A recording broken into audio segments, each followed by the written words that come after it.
Well, hello everybody. I'm glad to be back. I enjoyed my month off, but missed my friends on YouTube. So, hello everyone, and here I is. All right, let's get right to our normal Friday routine, and stay tuned till the end for a special announcement. But you better watch the whole video because I'm going to say something during the video that will apply to the announcement at the end. So, if you miss that, it might flub you up. That's dirty pool on my part, isn't it, making you watch the whole thing? But here we go. Our shout-outs for this week are for two really good channels. The first one is Midlife Mamaw. And if you haven't watched her channel, you are missing out, because she is just a sweetheart, good sense of humor, and you'll love her. Just make sure to check out Midlife Mamaw. Our second channel, it's actually quite a large channel, so I don't know if they notice you being there or not. Probably don't even know that I subscribe to them. But being this is October and we're heading towards All Hallows Eve, or the Eve of All Holies, more commonly known as Halloween, it's kind of our spooky month of the year. So check out this channel. They have some really unique and interesting stories. It's called Strange But True Stories. Strange But True Stories. So there you go. There's our shoutouts for this week. Midlife Mamaw, Strange But True Stories. All right. Be sure to always say, yes, please, in your mail, because that will get you entered. All right, our story this week, being this is October and spooky month, I'm going to share a true story. Actually, if you watched Burning Sands Exploration or Cindy's vlogs, she is telling spooky stories right now, and she told a couple, and she challenged other of her viewers to tell their own stories. So I'm going to share one of mine, and this is true. I am a devout Christian, and good Lord knows I'm telling the truth. If you don't want to believe it, well, that's between you and the good Lord, but this actually happened. I can't remember now, I was either 9 or 10 years old. We were living in Port Ellis, British Columbia. And for Christmas that year, I had received what I and my family thought was simply a game, because it was put out by a game manufacturing company. It was a thing called a Ouija board, or Ouija board, whichever way you want to pronounce it. And I think you all know what I'm talking about. Well, the following few months, the mill was having a major shutdown, the pulp mill there. My dad, as an engineer on the project, was working overtime. He'd been home for supper, gone back to the mill to work, and my mother and sister and I were sitting around the kitchen table, and we got out this Ouija board.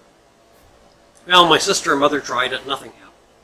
So then my mother and I tried it, and the pattern, as they call it, started to move around, and so my sister grabbed a paper and pencil, and she became our official recorder of questions and answers. And so we had a fun time, and we asked questions that we already knew the answers to. I mean, how are you going to check the thing out if you don't, right? And I don't know how long we did this for, a half hour, 45 minutes. And then my mother asked a question, and the question was this.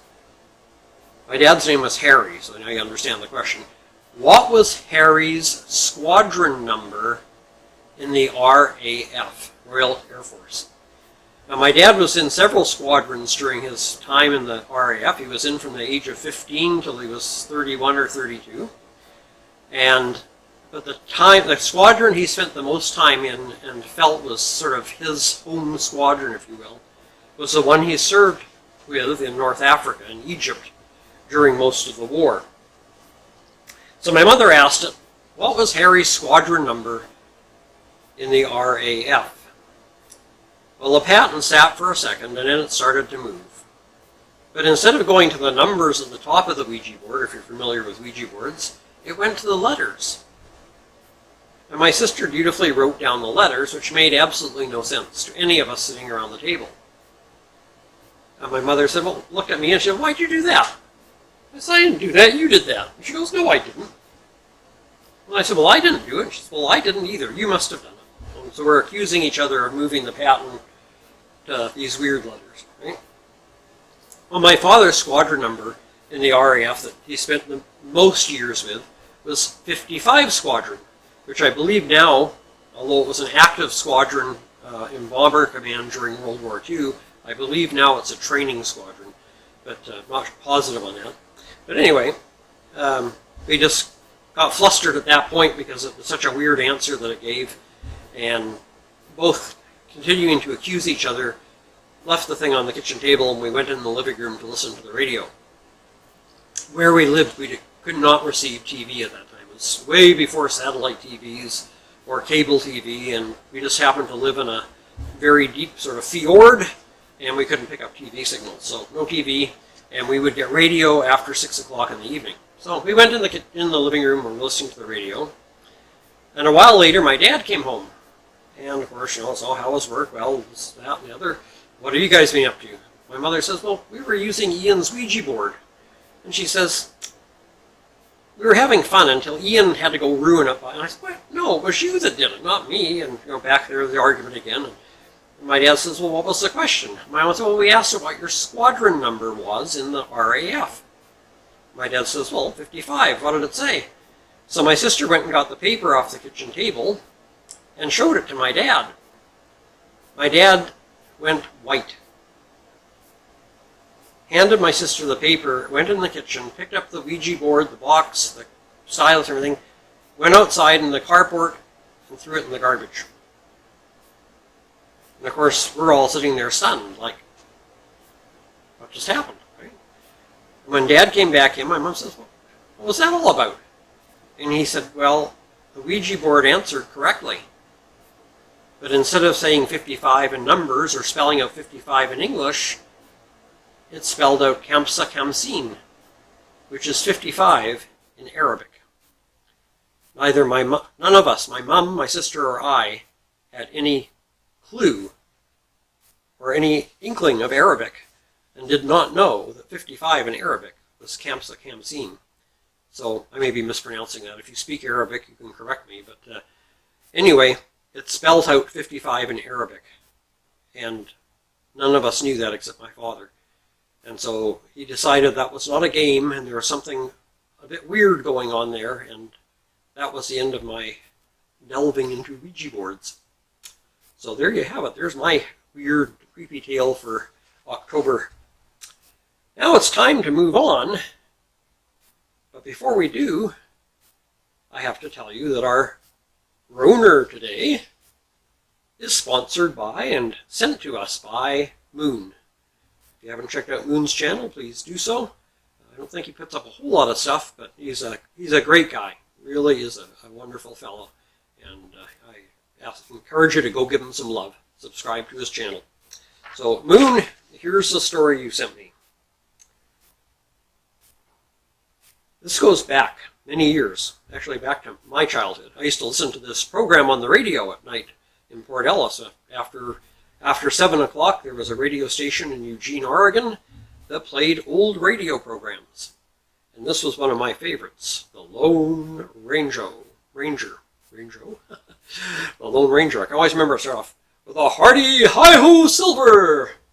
And off we went. And the William Tell Overture was played as the background music.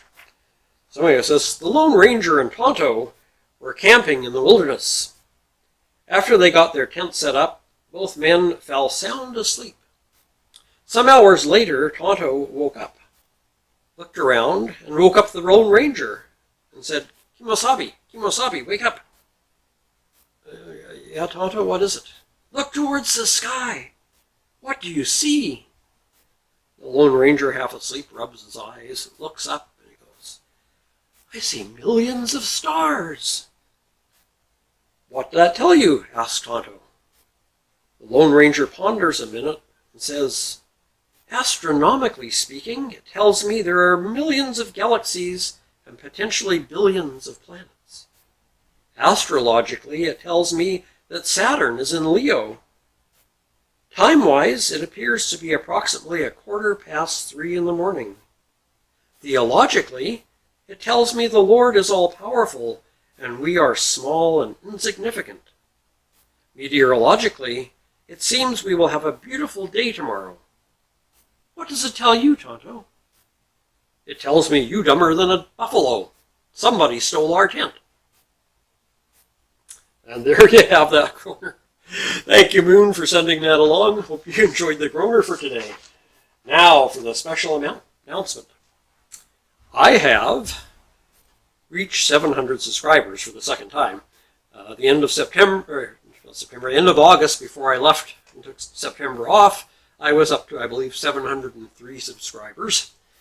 During my absence, I dropped to 698 subscribers, and I'm now back up to 701 subscribers.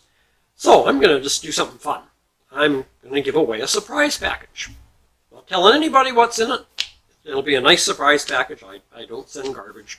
It'll be a nice surprise package with several things in it.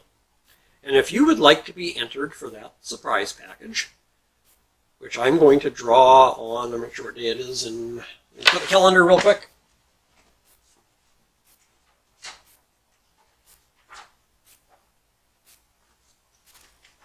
November 15th. On November 15th, I will draw for the winner of the prize package. Now, some things we need to know. First of all, YouTube has absolutely nothing to do with this giveaway. They're not involved in it, other than I'm using YouTube to share this with you.